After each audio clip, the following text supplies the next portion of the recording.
Welcome back, everybody, to the Fantasy Hockey Hacks YouTube channel. I'm Devin Davidson, your host. With me, as always, Bruce Gunther. Hello. What's going on, Bruce? Oh, a little bit of this, a little bit of that. Praying for Typical. the Oilers. Yeah, hashtag pray for the Oilers. We will get to that shortly, but before we do, I guess, or I guess we could talk about some other Oilers news if you want to start the show off with that. Like we always do, of course. Let's do the intro here and finish that up first. We are a proud member of the Hockey Podcast Network and the official podcast of Left Wing Lock, your number one source for fantasy hockey intelligence. If you haven't checked out our podcast, be sure to check it out on Spotify, on Apple Podcasts, or whatever directory you listen to. Typically, we'd have an episode dropping tomorrow, but Bruce, we're going to, in light of tonight's events, we're going to push that to Wednesday. So we'll be recording live tomorrow night, 9 p.m. Central Standard Time. Or is it Mountain Standard Time? I don't know anymore, Bruce. We're in mountain time zone now. Okay, thank you for clarifying that. So there you have it. But, you know, today we're going to cover our game preview for the Western Conference Final, Game 4. We're going to do some DFS and prop bets like we always do. And before we get to that, let's talk a little bit about the Kane hit from Saturday night. I love your take on it, Bruce. I have my own thoughts, but how did you see it? I've watched it a number of times now, and just the thing is, Kane didn't hit him that hard. Like, he just gave him a little tap, right? And the more times I watch it, I'm beginning to think the only reason why Kane got suspended is because Kadri is hurt. If Kadri would have got up and skated off, it would have been a $5,000 fine. And I guess from what I understand, its suspicion is it's a broken thumb. Yeah, is what he has. So if that's all he got out of that, considering Oilers fans want to go after MacKinnon and Landeskog for their respective hits on Yamamoto and on Draisaitl, right? So it's you know what, Bruce? That's mine. No, that's kind of how I look at it. So I'm right there with you. I think you nailed that one in the head. Like, for me, I do just. I heard, you know, from 32 Thoughts podcast, Merrick and Friedman were talking about it, and Elliott is big on saying that, yeah, the injury does have a lot to do with the suspension, right? If the player's injured for any length of time, that does come into play. They look at past reputation. You know, someone shared a Crosby hit on Kreider, and they mirrored it with the Kane hit, and it was identical, right? Yeah. And nothing for Crosby, so reputation does play a part, obviously. For sure. I mean, I don't like those plays, right? When they're 2 feet from the boards, it is a dangerous play. Yeah. And Kadri wasn't in a great position anyway. He was kind of bent over in that already. So it's, yeah. And I don't think Kadri fought it that hard either. I think he kind of felt a stick on his back and thought, well, maybe if I play this up a bit, but it just didn't play out the way he wanted it to, right? Yeah, I was kind of thinking the same thing. It's like, you watch it in the way Kane doesn't hit him that hard. It's like, does Kadri try to make this look worse to try and it all rolls through your head, right? But he's the only one that knows that. Yeah, absolutely. I shouldn't speculate, right? But watching the play in real time, I agree with you. He did not hit him that hard. It's unfortunate he was injured on the play. Hopefully he's fine. But I think, you know what, for me, they gave him 5. And that almost could have been the end of it. Or like you said, maybe it would have been a $5,000 fine. But then, of course, he's injured. So then there's a game. And I don't really care, Bruce. I think a game is fine. Like, so be it.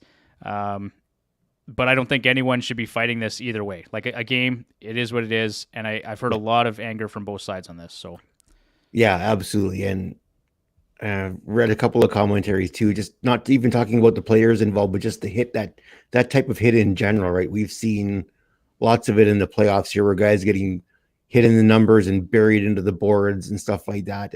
And some of the stuff doesn't even get called. Like, Kane got 5, but there were some that I would consider even worse than that, where that didn't even get a 2-minute penalty or any look from the Department of Player Safety. So yeah, like, at some point, I think the players need to get their act together and start protecting each other. Like, they're willing to go to bat for the guy that makes the hit, but not to bat for the guy that takes the hit. Like, yeah, they're both part of your union. Like, yeah, wouldn't you think you'd want to not hurt each other? Like, that's a good question. That's a good question. Like, how far do you go with that, right? Like, you hit a guy on the numbers and anything is an automatic 2-minute penalty. And then, well, it's a parade of the penalty box for 60 minutes, right? Because it happens lots every game. And that's just it too. That was my other thing with that play is you see it frequently, right? Whether it's 2 feet from the boards or 6 inches, like it happens quite frequently. Maybe the NHL needs to do what they do for the junior teams. So a big ass stop sign on the back of the jersey so they don't do it. I don't know. Like, I don't know if that's going to solve the problem, but maybe it's an option. And then from the other side, like you alluded to, people are upset there was no call on the Landeskog hit on Yamamoto. Now he's still out. Yeah. And you and I said, well, it didn't look like it was a dirty hit, but it was a bit of a blindside too. So Yeah. I don't know. And then I was actually more frustrated with the MacKinnon play because to me that was a slew fit. I don't care what anybody says. MacKinnon knows what he's doing in that situation, and I understand that Draisaitl can't fight it as much because of his lower body issue, but I don't like that play for MacKinnon. I didn't watch the replay in that too much, but you dump a guy on his butt like that. If he doesn't have the puck, isn't that interference? Yeah, but there's, again, no call for tripping, no call for interference. Like there was nothing. Like if Draisaitl didn't have the play, why didn't have the puck? Why is he on his butt? Like, yeah, the NHL chose to basically just not acknowledge that play at all, and I think that's part of where the frustration is for Oilers fans. Yeah, well, and you look at the other player, it's MacKinnon, right? So, heaven forbid we lose MacKinnon for a game, right, in the playoffs. So yeah, they'll just ignore it. Yeah. All right, enough griping from us today, Bruce. Let's move on to some more fun stuff here. Let's talk about yesterday's game between the New York Rangers and the Tampa Bay Lightning. The back-to-back defending Stanley Cup champions, managed to narrowly escape a 3-0 hole. It was an interesting game. Like, it was all power plays up until the final minute of the third period. I watched the third period. I'm like, oh my God. Like, I'm watching the Rangers. I'm like, how many more gifts are you going to give Tampa before you're going to get screwed? And it didn't take long. There was 40 seconds left in the game, and it's like, yeah, you're done. It's like game over. A nice play from Kucherov, like to stop that puck and then just make that nice flip pass over to Palat. And then for Palat too, he just placed that perfectly. Yeah. Do you know what the shots were for the third period? I didn't look at the third period specifically. No. It was like something like 15 or 16-2. No way. For Tampa. It was just come in waves. And even if the Rangers would even get over the Bolts blue line, it didn't last long. They were like, Shesterkin was literally just standing on his head, keeping them in it because it's like, and if the Rangers don't figure some stuff out pretty soon, this is gonna look the wrong way for the Rangers in a hurry because they keep pounding that much stuff and keeping Shesterkin that busy. They're gonna wear him out because he is basically the Rangers' line of defense because Trouba's sitting in the penalty box from headhunting. At least that's what it looks like anyway. He's going for the big hits and he's taking. They're calling penalties now on him. So it's well, they're keeping an eye on him because there's been a couple hits throughout this playoffs where they've been questionable, right? Yeah. And then the Rangers lost Strome too in that. Yes. Yeah. But it sounds like he's fine. So at least they're saying he's fine. Maybe it's like Draisaitl. Yeah, he's fine. He'll be back. He's healthy and available, as they like to say. Yes. Shesterkin was really good. 49 saves, Bruce. 3.03 goals against average, a 942 save percentage, and 1.383 goals saved above expected. So, as has been the case this entire playoffs, Shesterkin is fantastic. Vasilevsky, 28 saves, 2.0 GAA, 933 save percentage, and a .99 goals saved above expected. So, as we all thought would be the case, it's a goaltending duel, essentially, in that series, and it's a lot of fun to watch. We should talk about Palat because his goal marked his 10th career game-winning goal. That's all-time for Tampa Bay. He surpassed Tyler Johnson for the most in franchise history, and only 4 active players have netted more game winners in the Stanley Cup playoffs. Joe Pavelski with 14, Malkin at 13, Taves at 11, and Patrick Kane with 11. Wow. Some nice company there. Not bad for a 7th-round pick, right? Not bad at all. We should talk about Nikita Kucherov, or actually, first off, Zibanejad and Kreider both scored their 10th goals of the playoffs. Zibanejad's been phenomenal. And Bruce, if the 2 fantasy leagues that we play in, if he's not, if we weren't in keeper leagues, I'd definitely be looking at that guy at some point in the drafts next year. Oh, definitely. Most definitely. He is definitely. He's been the best Ranger so far. Other than Shesterkin. Yeah, and I think he's 3rd in playoff scoring right now behind Draisaitl and McDavid. Yeah. So he's been phenomenal. He's becoming pretty much automatic from that left side on the power play. Like their power play is very good. Yeah, it sure is. And then of course Kucherov, wanted to mention him. So he had 3 points, 1 goal, 2 assists. He had the primary assist on the game-winning goal, 5 shots on goal, 20 and a half minutes time on ice. So a big performance from him again for the Tampa Bay Lightning. I'm pretty sure on that pass to Palat, I'm pretty sure Palat was the only one that saw that coming. Nobody else did. I think you're right. He kind of knew it was coming in hot, but he was coming in, and just that pass from Kucherov was perfect, right where he needed it, and he just hammered it by Shesterkin. Like, because if Shesterkin would have had another half second, he would have had that. But this kind of goes back to, was it 2 or 3 years ago when they had Kucherov, Palat, and Johnson on that triplets line, and they just had a lot of chemistry together. So I don't think anyone should really be surprised that Kucherov got him that puck. No, well, some of the passes he's made already in the playoffs, nobody should be surprised at all of what he can do. Yeah, big Kuch fan. Definitely. All right, let's move on to our game preview for tonight, Bruce. The Edmonton Oilers and the Colorado Avalanche, Game 4 of the Western Conference Final. Before I move into our presentation, we'll just talk about some of the numbers here. So in all situations in this series so far, the Colorado Avalanche have put up more shot attempts. It's a 53.93 Corsi for. No surprise there. They've outshot Edmonton 130-90. They've outscored them 16-8. They have a 60.95 expected goals for percentage and a 57.81 scoring chances for percentage. So they've got 111 scoring chances to Edmonton's 81. It's pretty much been no contest. Like, I don't need to tell you the numbers for you to know that Colorado has just outplayed the Oilers in large stretches. Yep. Some notes here. So for Colorado, no Kadri. Like you had said earlier, sounds like a broken thumb. Pavel Francouz. Compher who, right? Exactly, right? He has done an incredible job in stepping up in place of Compher. 69 saves, 1.97 goals against average, a 932 save percentage, and a 1.49 goals saved above expected through 3 games for the Avalanche. And then on the other side, Mike Smith has not been good enough. He's got 94 saves, a 5.39 goals against average, an 879 save percentage, and a negative 3.21 goals saved above expected. Yeah, you're not going to beat Colorado with those numbers. No, and I don't want to blame Mike Smith because there's been plenty of blame to go around for the Edmonton Oilers. That game on Saturday, like, he's got to make that stop on Compher. And I understand that Bouchard almost scored. He rang one off the post, and then Compher comes out of the box, and Compher just wins that one-on-one battle on the boards. So if you're Evan Bouchard, you've got to win that battle. But then if you're Mike Smith, you have to make that save. It wasn't even really a great shot, to be honest. No, it wasn't. He just put it on net. He was stunned that it went in. He was surprised that it went in because he thought Smith had it.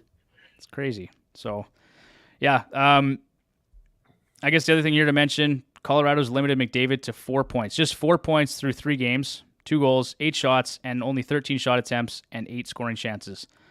So they've definitely limited him. They've limited Draisaitl. Zach Hyman is the only Oiler with double-digit shot count through 3 games. He's got 11 shots on goal. There's 4 Avalanche players that have 10 or more shots through 3 games. And then, what else here? We got Dylan Holloway making his NHL debut tonight. Yeah, I'm hoping they slot him in Kane's spot in the top 6 and not bury him somewhere in the bottom 6 and have him sit there and only play like 9 minutes a night. I hope he actually takes Kane's spot in the top 6 and they give him that chance. I agree. And, Bruce, he could be their long-term replacement for Kane. Could very well be. Pierre LeBrun had actually tweeted something, or he was on TSN 1260 this morning, and he said the odds that Kane does not return to Edmonton, in his estimation, are 60-40. Yeah. So, well, the suspension sure won't endear himself to anyone, that's for sure. But no, but I think it's going to be the dollar amount, right, and possibly the term. Yeah. I mean, he may be looking for something a bit longer, but so this will be a good test for Holloway. He had 22 points, 8 goals in 33 regular season AHL games, and he had 2 goals, 2 assists in 5 playoff games for the Bakersfield Condors this past season. Let's talk about our keys to the game here, Bruce. Let's start with Colorado. So in your mind, what do they need to do to win this game tonight? So the big thing is just keep the pressure on the Oilers. Don't give them an inch. Get the first goal tonight and try to get the crowd out of the game. That's my keys for Colorado. Okay. And then for me, I've just said they got to stay disciplined. So, I mean, Kane's not going to play, so there's no reason to go after him. But just try and stay disciplined and forget about what happened on Saturday night, and then just continue doing what they're doing. They really don't need to change anything in terms of their gameplay, in my opinion. No, it's been working pretty good so far for the first 3 games. So, yeah, they don't really need to change a whole lot there. And then on the other side, Bruce, what's your key for Edmonton to win this one? So my key here is just to find a way to make some space for McDavid. He's got Makar or Taves on him at all times. They have to find a way to get him open. Yeah. Give him some room, some time, some space. Yeah. For me, it's Mike Smith. He's got to be perfect. Like we need 0 gaffes, and we need a 950 save percentage or better out of Smith if they have any hope of winning tonight.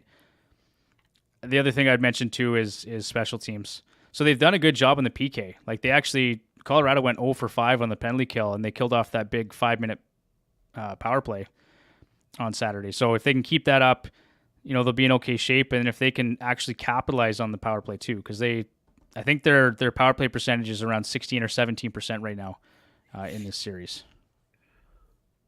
Does it seem like the Edmonton's power play is horribly predictable?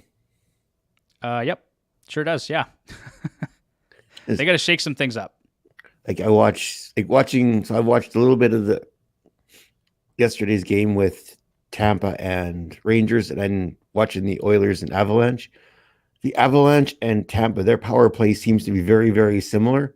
It's quick, short passes, and then they get a quick shot off, where the Oilers just seem to tap it around to the edge, and then I don't know. It just doesn't seem like it's the power plays that Tampa, and I didn't really get to watch the Rangers one because they were in the penalty box most of the game, but just quick, short passes, and they get a short pass into the slot where the guys can just snap a quick shot off, and it seems to work quite well for those. But why the Oilers? I know why the Oilers do what they do, because they've got Draisaitl on the right side there that can hammer it, but with his bad wheel, he hasn't really been able to get much on it. But no, and I think that's changed the look of their power play, Bruce, because Draisaitl can't get that shot off. Yeah. In terms of one-timers, they basically have Draisaitl, and McDavid can do it the odd time, obviously not to the same degree. And then they should, in my opinion, Bouchard should be on the first unit. He can get pucks through better than Barry can, and he's got a better shot. So it gives him another dimension, a different look up top. And that's what I would change if it were me personally. I put Bouchard on that top unit and see what happens. I mean, Saturday, right, on the Compher goal, he was on the power play. He rang one off the post, and it was just bad luck the way the puck bounced back. And Compher, the puck gets by him, and all of a sudden Compher's there, and Bouchard's chasing. So it's not really any fault of Bouchard. Sorry, because no, the puck gets by him, but he's not expecting there to be a Colorado player coming right out of the box. I guess if they kept a better eye on the clock, and maybe one of the other forwards should have come back to support, but the Oilers were basically half an inch on that play from going up, right, on the power play. So something I look at doing there too. And then the X factor for me is Dylan Holloway. So if he does in fact play on that left side next to McDavid and Draisaitl, what can he do against the Avalanche tonight, if anything? Exactly, right. So they're going to be so focused on McDavid and Draisaitl, they may give the kid a little more space, and if they can get the kid the puck, he could impress tonight. I'd be curious to see what he does there. So let's just run through this quickly here, Bruce, because we've been yakking lots today. But we've got the Colorado Avalanche minus 135 on the money line, and the Oilers plus 115 on the money line. That actually did change a little bit. It was plus 110 for the Oilers late last night, early this morning. I've got my pick. Unfortunately, I don't have a lot of faith in the Oilers pulling this one out. I'm going to go with the Avalanche minus 1.5 on the puck line at plus 170. I really hope I'm wrong, Bruce, but I don't have a lot of faith. And I think you had the same opinion. Yeah, I'm going. The Oilers have not shown me anything that they can actually pull this out in Game 4. There's just nothing there that they just don't have. They do not have the answer for Colorado. Colorado is pretty much doing what they want when they want, and it isn't going to go well for Edmonton tonight. I slipped below 60%, Bruce, because I've had way too much faith in the Oilers through this Western Conference final.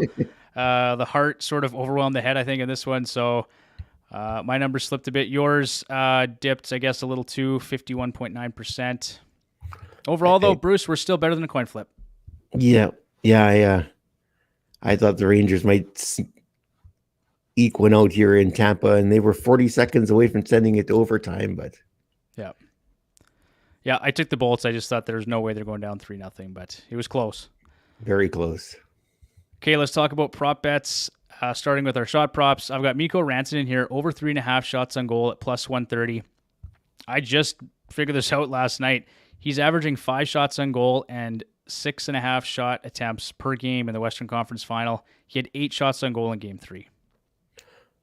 Yeah, he found his range again in this series. He struggled a bit in the St. Louis series, but he's found his game here against Edmonton, and they're just coming in waves. So I like Rantanen at plus 130 to hit the over. Goal props. I'm going to go with Ryan McLeod, anytime goal at plus 380. He's got 2 goals in 3 games in this series. His line with Foegele and Puljujarvi has been really good possession-wise. Their puck metrics are great. 67 Corsi for percentage. They've outshot their opponents 9-6.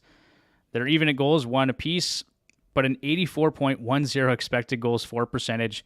And they've had more scoring chances, 10-2 scoring chances for, and 6-0 for high-danger scoring chances. So they've been very effective, both in terms of metrics and to the eye test. They need to do that again tonight, because if they keep limiting McDavid and Draisaitl, the goals got to come from somewhere. Yeah, I think if they can win that third line matchup, they'll be okay. It's a bit of a stretch or a bit of a reach, I guess, but at plus 380, I'm willing to put a little sprinkle on that. So there it is. And then Nathan MacKinnon, this one's kind of obvious, but at plus 120, 2 goals in 3 games in this series, and he leads the Avs in shots on goal, shot attempts, and individual scoring chances for. So Nathan MacKinnon there. There's no goalie save props for tonight, so we'll just move on to DFS here. Starting with Nathan MacKinnon as my center. I like him a lot. He's elevated his play against the Edmonton Oilers. I like Zach Hyman for his price point, his production, and just in big games, I think he will come through, at least in terms of some points production. I don't know if they're going to win this game, right? So Devon Toews, because he's cheaper than Makar. That's the only thing here is if you're looking for a bit more value in terms of the salary. He's actually still been very effective in terms of points production, but he comes in at a lower price point. Pavel Francouz, we know the numbers, Bruce. Obviously, he's the goaltender to target in this game. Definitely. And then Ryan McLeod, just for some of the reasons I had mentioned a minute ago. And so then my showdown lineup looks like MacKinnon is my captain, Landeskog, Makar, Nichushkin, Hyman, and McLeod. And mine's just a slight variation on yours. So for my defenseman, I paid up for Makar on mine. And then I went with JT Compher and as my utility player. He's replacing Kadri. He's replacing Kadri on the second line, and he's been doing really well in there. So I bumped him up into there. And then my showdown line is fairly similar to yours too. So I got MacKinnon as captain, Makar, Nichushkin, Hyman, Arturi Lehkonen, and JT Compher rounds out my lineup.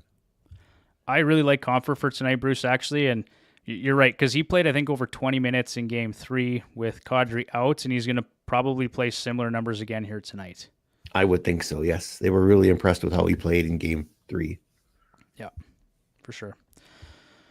Okay, well, that does it for today's live stream. If you guys want to follow us on Twitter at FH Hacks, on Instagram at Fantasy Hockey Hacks, check out our website, fantasyhockeyhacks.com, for more fantasy hockey-related content. And be sure to check out our podcast on Spotify and Apple Podcasts.